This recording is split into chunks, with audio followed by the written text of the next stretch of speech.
आज का जो मैसेज है वो हम सुनने वाले हैं। और जैसा कि मैं पहले भी बता चुका हूँ कि ये हमारी हफ्तावार शिफाइया इबादत है, थर्सडे हीलिंग मीटिंग, और ये पिछले 24 सालों से हम कर रहे हैं। और ये हर जुमेरात एवरी थर्सडे शाम 5:30 बजे यहाँ पर वर्शिप सेंटर में इसका आगाज़ होता है और हम लाइव 6 o'clock होते हैं। आज का टॉपिक बहुत ज़बरदस्त है। वैसे तो हर टॉपिक ज़बरदस्त होता है, लेकिन आज का जो मौजू है, मैं फील कर रहा था कि हम सब लाइफ के अंदर किसी न किसी जगह पर खुदा के साथ लड़ाई कर रहे होते हैं। और कलाम खुदा में लिखा है, बस खुदा के ताबे हो जाओ और इब्लीस का मुकाबला करो। किसका? यस, हमारी लड़ाई किसके साथ है? इब्लीस के साथ। हमने लड़ना, मुकाबला करना इब्लीस के साथ है। लेकिन अफसोस की बात है, हम खुदा के साथ लड़ाई कर रहे हैं। ये आज का मेरा टॉपिक है, नोट कर लें, खुदा के साथ मत लड़ें। आज का टॉपिक है, खुदा के साथ मत लड़ें, मत लड़ाई करें खुदा के साथ। आपने इब्लीस के साथ लड़ना था। आपने जो मुखालिफ है, जो आपका दुश्मन है, जो खता की रूह है, जो खुदा का और आपका मुखालिफ है, आपकी लड़ाई उसके साथ थी, आपने उससे लड़ना था। लेकिन आज कलाम में से हम सीखेंगे कि बहुत सारे ईमानदार खुदा के साथ लड़ाई कर रहे हैं। पैदाइश की किताब है, 32वां बाब है और उसकी 24वीं आयत हम पढ़ेंगे। वैसे तो ये 32वां पूरा बाब आपको पढ़ना चाहिए और घर में जाकर पढ़िएगा, फिर आपको अंदाजा होगा कि किस तरह हम खुदा के साथ लड़ाई करते हैं।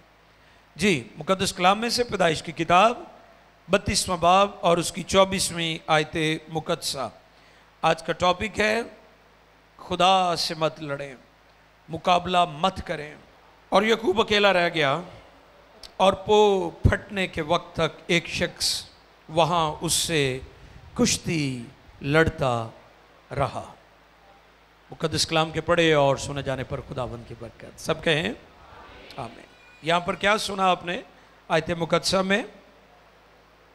और याकूब अकेला रह गया और पो फटने के वक्त तक एक शख्स वहाँ उससे कुश्ती लड़ता रहा, यानी लड़ाई करता रहा।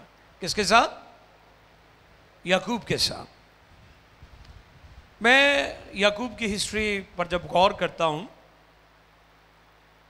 तो मैं देखता हूँ कि याकूब जो है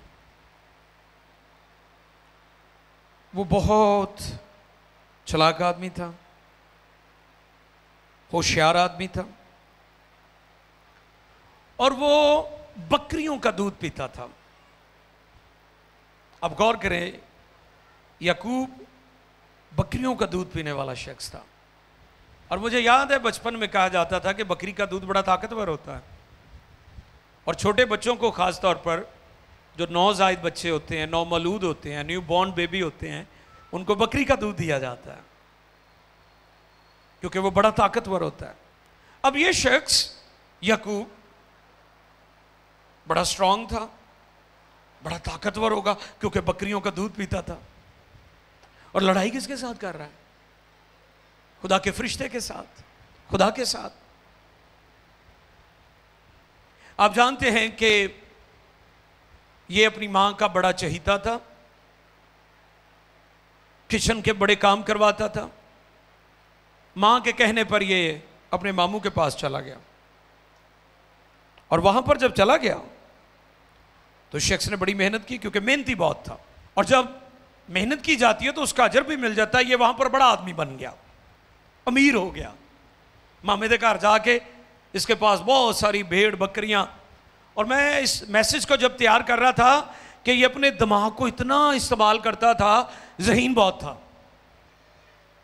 ज़हीन इतना था कि अगर आप 32वें बाब की शुरू की आयत पढ़ें तो आपको पता चल जाएगा कि ये कितना चालाक आदमी है। इसने प्लानिंग की, अपने मामू के घर चला गया, वहां पर जाकर बड़ा अमीर हो गया, पैसे आ गए, दौलत आ गई, फिर अब वहां से प्लानिंग की कि चलो हम वापस चलते हैं। अपने इलाके अपने भाई को अपने भाई एरिया में जाकर ज़िंदगी बसर करते हैं, क्योंकि अब मैं स्ट्रांग हो गया हूँ। अपनी बीवियों को बच्चों को साथ लेकर इसने प्लानिंग शुरू कर दी। और प्लानिंग क्या की, इसको पता था कि मेरा भाई मेरे साथ नाराज़ है, इसकी दिमागी ज़रा अप्रोच पर गौर करें। तीसरी आयत देखें 32वें बाब की। जी मैडम आपने निकाला है जी, प्लीज़ पढ़िएगा जी। और याकूब ने अपने आगे आगे हाँ कासदों को, आप नहीं गया चलाक आदमी से ना, अपने आगे आगे कासदों को अदूम के मुल्क को जो शेर की सरजमीन में है अपने भाई असौ के पास भेजा। हाँ ਉਹਦੇ ਕੋਲ पहले भेजा।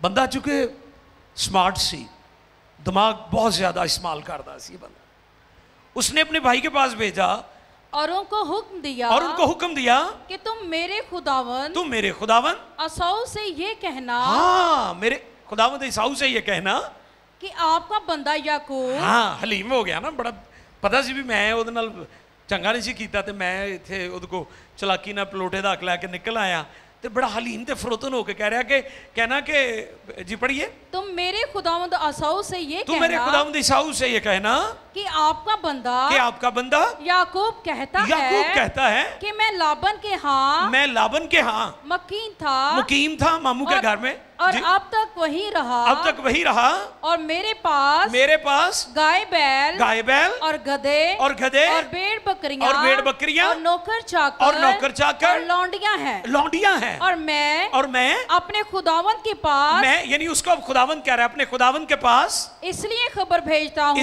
भेजता हूँ कि मुझ पर आपके करम की नजर हो। हाँ अब इसने ये जो बकरियों का भेड़ों का जिक्र किया है, ये इसलिए किया है कि मैं आपको तोहफे में ये चीजें दूंगा, मैं आपको ये चीजें गिफ्ट करूंगा, ये माल मवेशी, ये नौकर चाकर, ये सब कुछ अब मेरे पास है, सो लिहाजा मुझ पर आप रहम कर दें ताकि मैं वापस आ सकूं। ये शख्स ज़हीन बहुत था, प्लानिंग कर रहा है वापसी की कि वापस हूँ जाना किवें ते अपने भरा का गुस्सा ठंडा किवें करना है, ये सारी प्लानिंग ये बंदा कर रहा है। ये पूरे चैप्टर में आपको चीज़ें मिलेंगी। उसने बड़ी तैयारी की और मैं गौर करता हूँ कि याकूब सारी उम्र खुदा से लड़ता रहा, सारी उम्र उसकी सारी ज़िंदगी जो है वो खुदा के साथ लड़ाई में गुजर गई। यबूक की घाट पर फिर उसकी मुलाकात होती है खुदा के साथ, और जो 24वीं आयत हमने पढ़ी थी उसमें लिखा है और याकूब अकेला रह गया। क्या लिखा है? और याकूब अकेला रह गया और फिर पो फटने के वक्त तक एक शख्स वहां उससे कुश्ती लड़ता रहा, करता रहा। ये उसकी हिस्ट्री है उसकी लाइफ की कि वो सारी जिंदगी खुदा से लड़ाई करता रहा। अब ये लड़ाई जारी और लड़ाई खत्म होने का नाम नहीं ले रही, कभी याकूब नीचे और कभी खुदा ऊपर है। और ये सिलसिला जब चलता रहा तो खुदा ने आखिया भी ये बंदा, चूंकि बंदा ताकतवर सी, जैसे मैंने बताया बकरियों का दूध पीता था और बकरियों का दूध बड़ा ताकतवर होता है।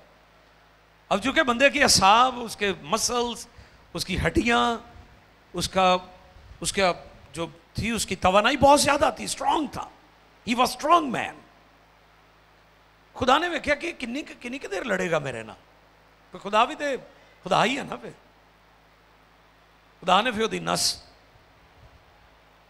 ਨੂੰ छू दिता, हाथ लाता, एक बारी फिर खुदा ने छुआ, फिर लंगड़ान ला पिया। और जो यबूक का मतलब है वो भी जैसे है ना कि उसने उस जगह का नाम फैनियल रखा, जिसका मतलब है मैंने खुदा को रूबरू देखा, फेस टू फेस। वाह कितना बड़ा एजाज था इस बंदे के पास, कितना बड़ा एहसास था। ये विजनरी भी था। लिखा है कि ये पत्थर पर सर रख के लेट जाता है, रोया देखता है, विजन देखता है कि आसमान तक सीढ़ी है, फरिश्ते ऊपर जा रहे हैं, फरिश्ते नीचे आ रहे हैं, इसने फरिश्तों को भी देखा, इसने सीढ़ी को भी देखा, इसे वो सारे मंजर नजर आए, लेकिन इसकी जिंदगी अभी तक तब्दील नहीं हुई थी, क्योंकि ये खुदा के साथ लड़ने वाला था। और मैं आज शाम आपको ये सिखाना चाहता हूं कि जितने भी खुदा के साथ लड़ रहे हैं वो कभी कामयाब नहीं होंगे। ये शख्स अपने मामू के घर में चला गया, वहां पर जाकर इसने 7 साल मेहनत की, फिर 7 साल और मेहनत की, 14 साल इसने मेहनत की, स्ट्रगल की, और इसकी पसंद की शादी भी, सब कुछ हो गया। इसे औलाद भी मिल गई, इसे चौपाए भी मिल गए, लेकिन हकीकी मानों में अभी तक ये कामयाब नहीं है। ये सब कुछ आपको, जो आपको दौलत, माल, कामयाबी, बड़ी सीट, बड़ा ओहदा मिल जाता है, ये आपके दिल में उस सुकून को, उस तसल्ली को नहीं दे सकती जब तक खुदा आपकी लाइफ में पूरे तौर पर नहीं है। आपने दुनिया में बहुत सारे लोगों को देखा है, वो दुनिया में कामयाब हुए हैं लेकिन उनका सुकून बर्बाद हो गया है। याकूब के हालात भी कुछ ऐसे ही थे। अपने घर से निकला तो भाई के साथ, चालाकी के साथ, वो सारा जो आप जानते हैं कि इसने जो है वो मसूर की दाल दी और फिर पहलोठे का हक ले लिया, उतना भी सुकून ना आया। मामे दे घर चला गया, उथे मालो दौलत, बीवी, बच्चे, नौकर चाकर सब कुछ है, उथे भी सुकून नहीं।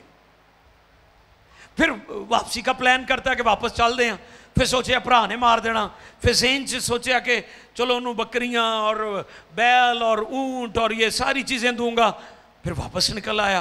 फिर वापस जब आया तो फिर खुदा ने कहा कि अब ये बंदा, इसे मैं ठीक करूंगा, क्योंकि ये लड़ता रहा है ना बरकत के लिए, स्ट्रगल करता रहा बरकत पाने के लिए।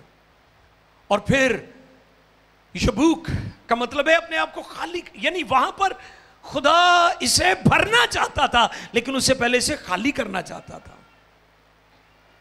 खुदा ने इसे यबूक की घाट पर जो है, हम वहां पर गए हैं फिजिकली, मैं और एस्ट्रा, हमने ये जगह देखी है जहां पर इसकी कुश्ती हुई है, और वहां पर छोटा सा एक दरिया बहता है, वो जगह हमने फिजिकली अपनी आंखों से देखी है, यबूक की घाट।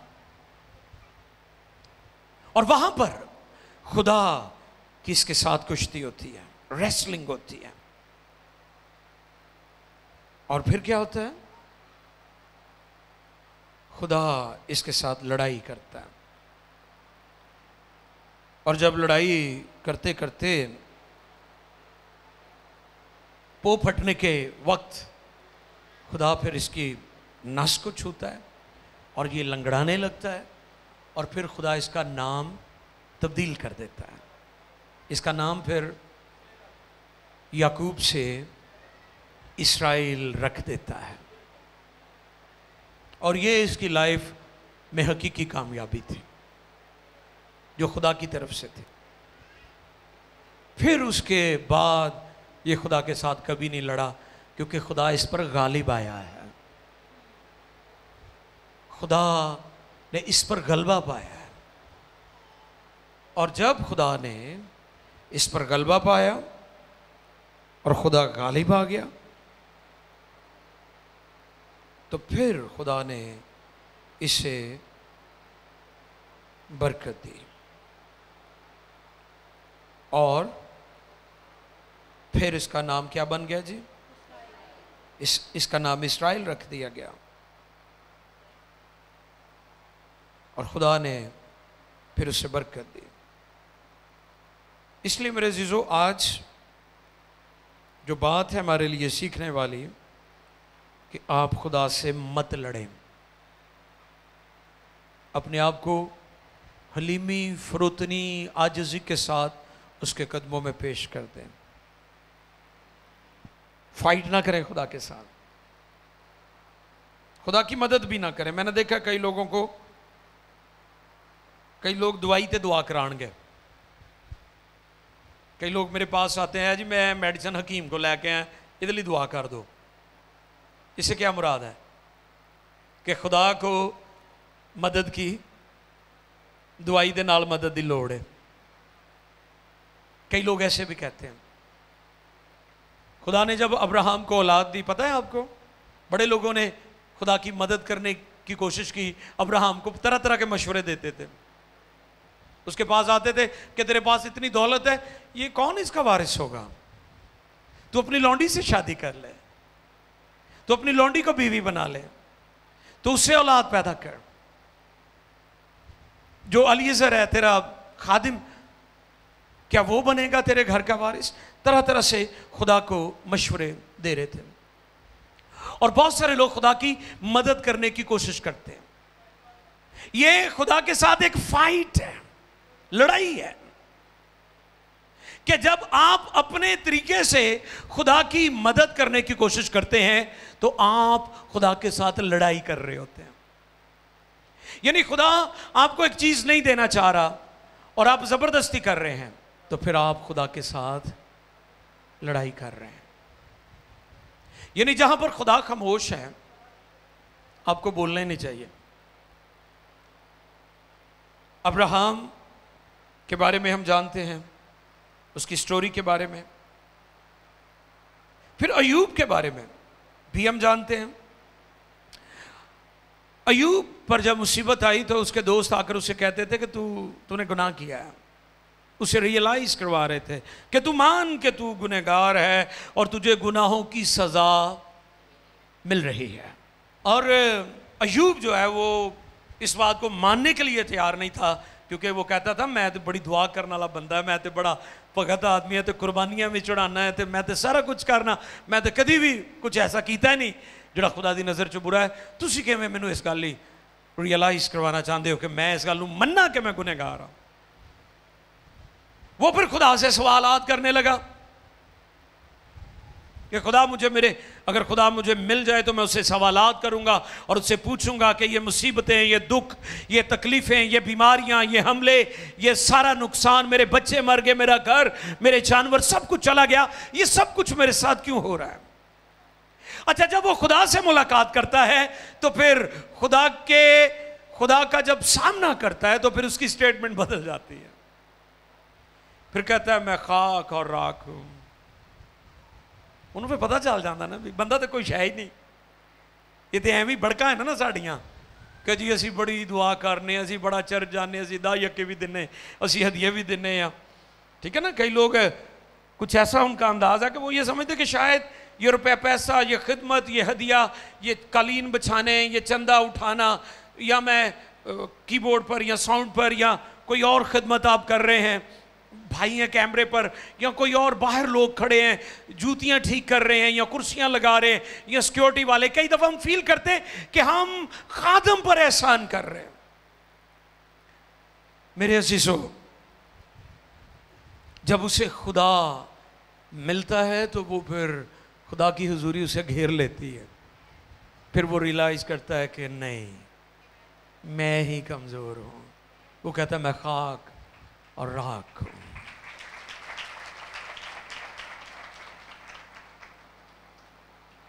हमें उसकी हुजूरी में फिरौतन बनना है, आजिज़ बनना है, लड़ाई नहीं करनी। अब देखिए याकूब किस कदर कामयाब हो गया अपने मामू लाबन के घर में जाकर, लेकिन उसके दिल में हकीकी राहत नहीं आई, क्योंकि ये सारे काम, क्योंकि इधर भाई को वो चक्कर दे के गया था तो उधर मामे ने चक्कर दे के निकलिया। और मैं गौर करता इतना चालाक आदमी, ओ माय गुडनेस, बड़ा दिमाग सी उस बंदे दा। सर तुसीं भी कहो शायद साहब कि बंदा इतों भरा नूं चकमा दे गया, प्यो नूं भी दिता। बिल्कुल बकरी दी खल पा लई। बंदा तो पूरा एक्टर सी ना कि बकरी दी खल पा के भरा नूं भी प्यो नूं भी चकमा देता। उत्थे गया, उत्थे मामे नाल मिठा प्यारा होके काम सीधा कर लिया, रिश्ते भी मिल गए मामे दे घरों, विआह भी हो गया, औलाद भी मिल गई।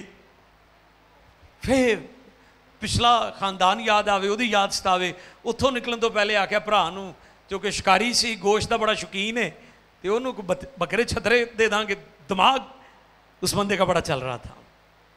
तो मैं कभी कभी गौर करता हूं कि कई लोग कहते हैं जी ये तो दिमाग बड़ा चलता है, लेकिन आज शाम में आपको ये मैसेज देना चाहता हूं, अपने दिमाग को चला चला कर खुदा के साथ लड़ाई मत करें।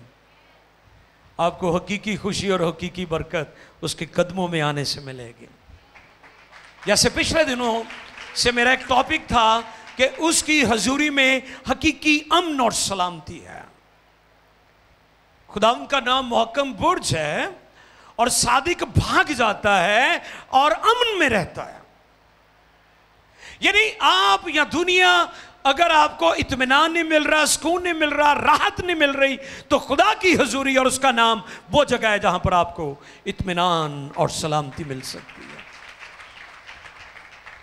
Don't fight with God. खुदा के साथ लड़ाई मत करें। आप जबरदस्ती ना करें। आप जबरदस्ती करने के लिए कई कुछ करते हैं, कई शॉर्टकट वे इख्तियार कर लेते हैं। अगर खुदा ने किसी चीज को आपके लिए रोका हुआ है तो you should wait. Don't fight with God. खुदा के साथ लड़ाई ना करें, आप इंतजार करें। खुदा ने जो आपके लिए दुरुस्त टाइम, जो ठीक वक्त है, उस वक्त पर वो चीजें आपको मिल जाएंगे। कई दफा हम वक्त से पहले उन चीजों को हासिल करना चाहते हैं और वो हमारे लिए खतरनाक हो जाती हैं। जैसे किन्नू का अगर दरख्त लगाया गया है तो उन्होंने बेटाइमा लग जाए तो खट्टियां होंदियां ने, गल घोटू होंदियां ने। वो खट्टियां कईयां नूं बीमार कर दियां ने, कईयां दा गला फड़ लैंदियां ने खट्टियां। जब वो वक्त पर उसको फल लगेगा, वक्त पर तोड़ा जाएगा, तो वो फिर सेहतमंद होगा, जायका ज़बरदस्त होगा, खुशबू और उसका कलर ज़बरदस्त होगा, क्योंकि वो अपने वक्त पर उसने फल दिया है। आज बहुत बड़ा प्रॉब्लम है कि लोग याकूब की तरह खुदा के साथ लड़ाई कर रहे हैं। खुदा से शिकस्त खाने में हमारी कामयाबी है। हालेलुया। खुदा से शिकस्त खाने में हमारी बरकत है। ऐसे लग रहा था कि याकूब वहां पर शिकस्त खा गया है, हार गया है, और जो कुश्ती करने वाला है, जो उसके साथ रेसलिंग करने वाला, वो जीत गया है। यानी खुदा जीत गया है। और इसमें ही हमारी कामयाबी है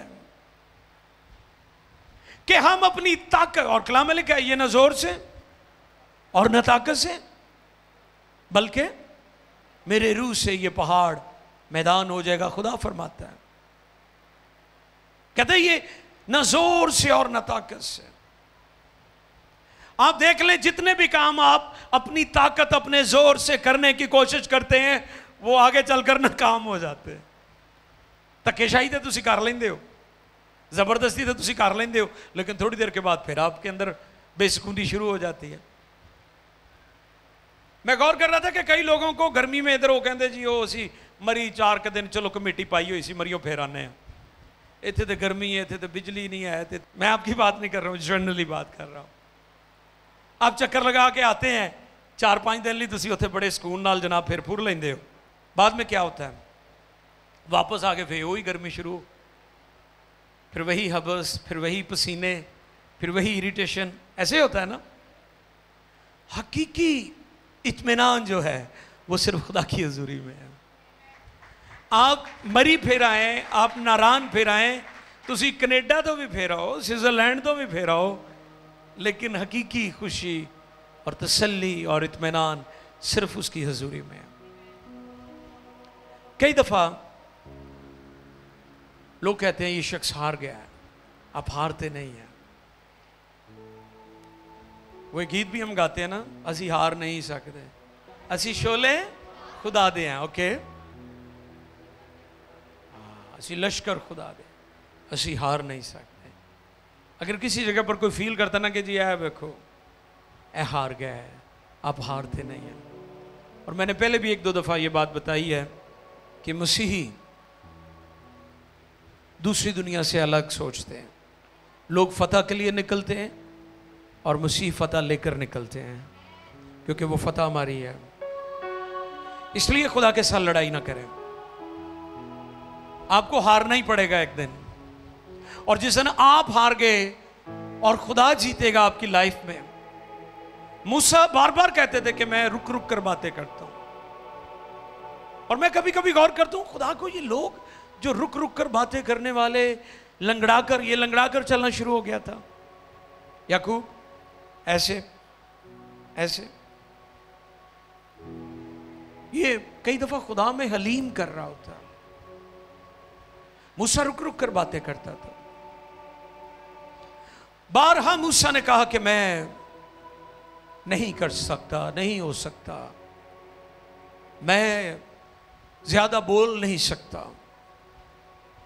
खुदा ने कहा मूसा मैं तेरे साथ हूं,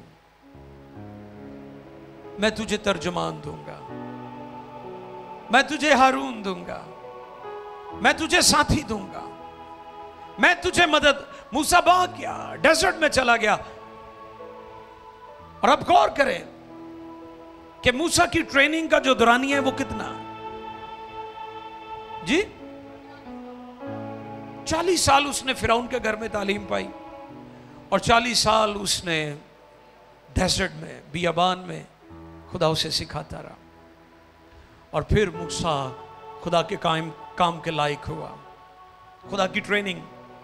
और मैं अक्सर पास्टर्स को यह बात सिखाता हूं, दुनिया और कौमें आम लोगों पर काम करती हैं, दुनिया में हमने देखा है अदियान के अंदर, लेकिन बाइबल हमें बताती है कि खुदा लीडर्स पर काम करता है। खुदा ने बनी इस्राइल को ट्रेनिंग नहीं दी, खुदा ने मूसा को ट्रेनिंग दी। खुदा आपको नहीं ट्रेनिंग देगा, खुदा मुझे ट्रेनिंग देगा, क्योंकि खुदा लीडर्स को देखता है। और जब लीडर्स बाबरकत होते हैं, पास्टर बाबरकत होते हैं, तो कलीसिया ऑटोमेटिकली बाबरकत हो जाती है। खुदा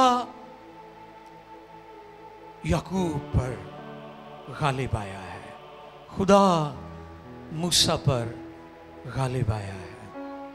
और फिर उनकी जिंदगी में एक जबरदस्त ग्लोरी आई है, ग्लोरी, जलाल आया है। और वो जलाल जो याकूब को इस्राइल जिसने बना दिया, आज तक वो जलाल उसका दुनिया में कायम है।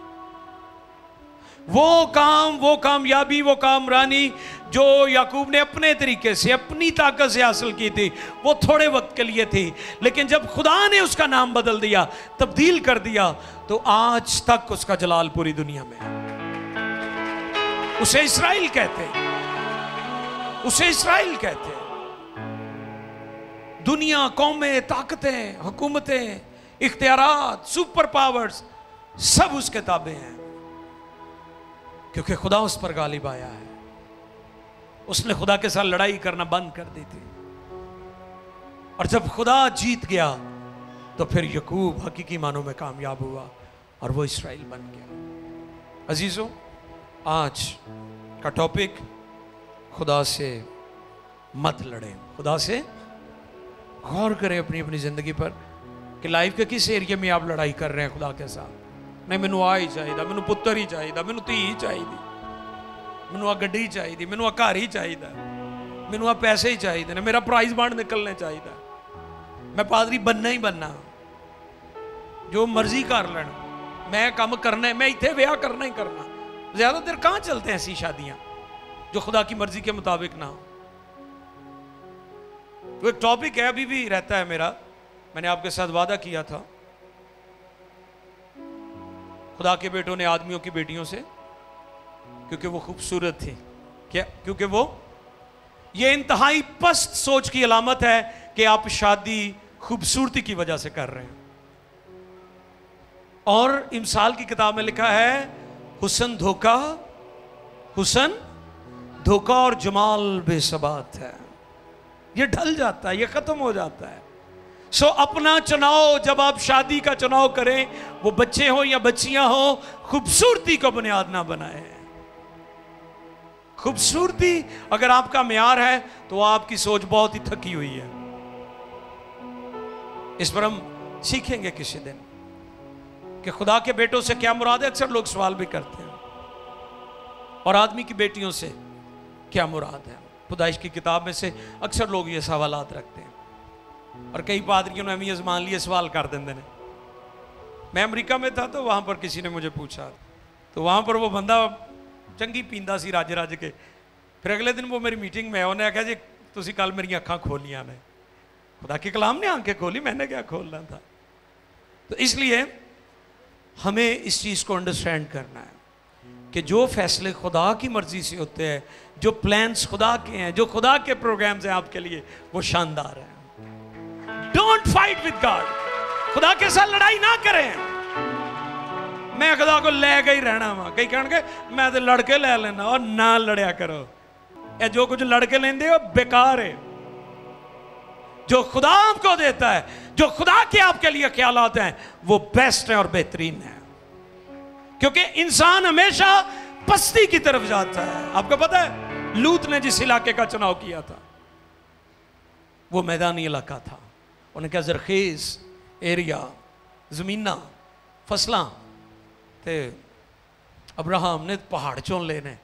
वाह, व्हाट अ ग्रेट, कितना ये अजीम उसकी सोच थी कि उसने पहाड़ों का चुनाव किया। पहाड़ हमेशा बरकत का बाइस बनते हैं। पहाड़ों से आप देखें ये चश्मे, नदियां बहती हुई आपके मैदानी इलाकों को सैराब करती हैं। लूत का चुनाव गलत था। कई दफा हम चुनाव गलत करते हैं और हम खुदा के साथ फाइट करते हैं। मैं इस प्रिंसिपल का कायल हूं कि दुआएं